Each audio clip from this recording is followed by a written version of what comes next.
So ayun, andito na naman tayo, no? Welcome back sa ating YouTube channel. So andito na naman ang Sugod Bahay Gang. Siyempre, andito na naman ang inyong host na si Tier here, no? So, panibagong araw, panibagong bahay na naman siyempre ang susugurin natin, no? O sige na tol, babay na. So, kung bago ka sa channel natin, isang like at isang subscribe, masaya po tayo dyan. Medyo nabubulol pa po tayo, no? So, medyo masakit pa ang lalamunan natin. So, previous work po namin yung ipapakita namin sa inyo. So, tingnan natin kung anong nangyari sa previous work namin. Teka, naghanap na pala kami ng bago. Dito na lang tayo. Masyadong mainit ang mga kasamahan natin. Dahil as usual, yan, kalaban namin ay clan, walang pangalan. Talong-talo na naman po kami ng 1 puntos, no? Ayan po. Aray ko. Sanay na po kami dyan sa mga ganyang pagkatalo, yung mga 1 puntos, no? Pero okay lang kasi,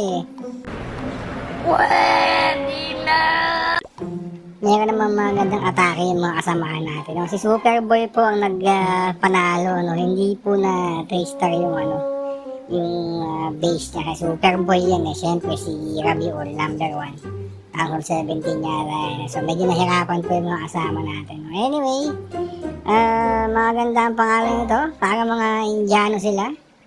Si Mang Sandip, si Mang Desi, no? Alitay. Yan. Yung mga pangalan nila, no? So, i-check natin yung bahay na nasugod natin, no? Medyo maganda yung bahay na sinugod ng tropa natin si Condesa. Ayan po.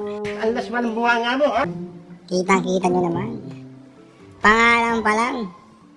Mukhang delikado na. Hoy! So, number 25. Ang bahay ni Subo, no?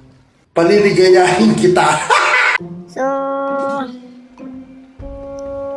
nakakatakot ng konti yung bahay ni Subo.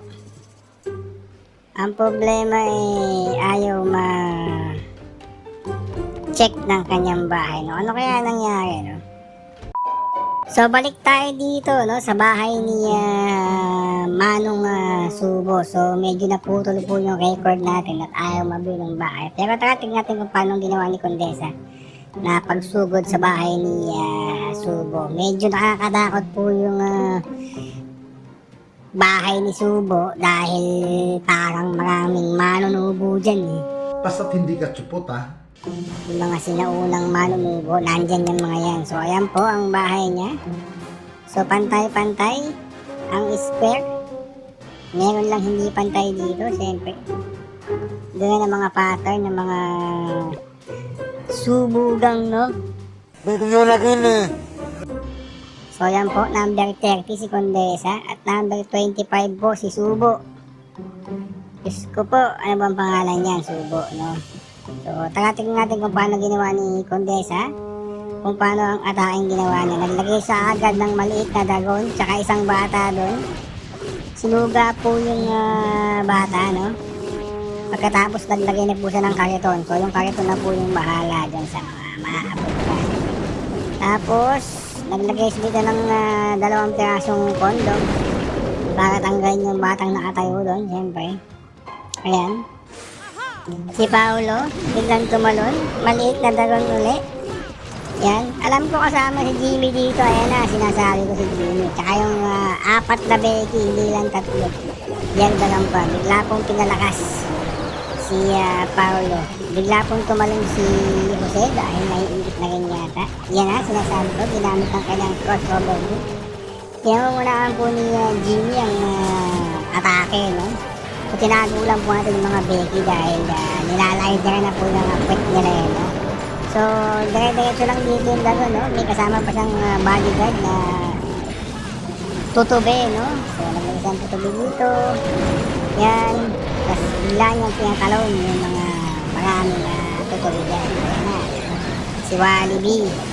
Sumugod. Kiniglatan niya yung electric fan dahil nakatutok sa mga tutube natin, no? So, ito yung kariton. Busy lang siya, no? Napapalaban siya dito. Napakagaling po. Bigla pong ginamit ni Wally ang pinagbabawal na kabangyarihan. No? Shout out sa mga ungas dyan. So, yan po. Ganyan po ang pagkaasugod nila Wally. Medyo controversial po sila ngayon dahil binuksan yata nila yung balikbayan. Pero okay lang kasi alam naman natin mabait naman yung mga tao na yan. Biglang yellow, yung Quitis. Tumatalon-talon pa yung Jose ng kalaban. Gusto pa yata tumakas, no? Yun, may lobo. Naglagay ng langaw doon. Ngayon, naglagay uli ng langaw. So, napakaganda pong atake ang pinakita ni Condesa, no? So, yun lang po, no?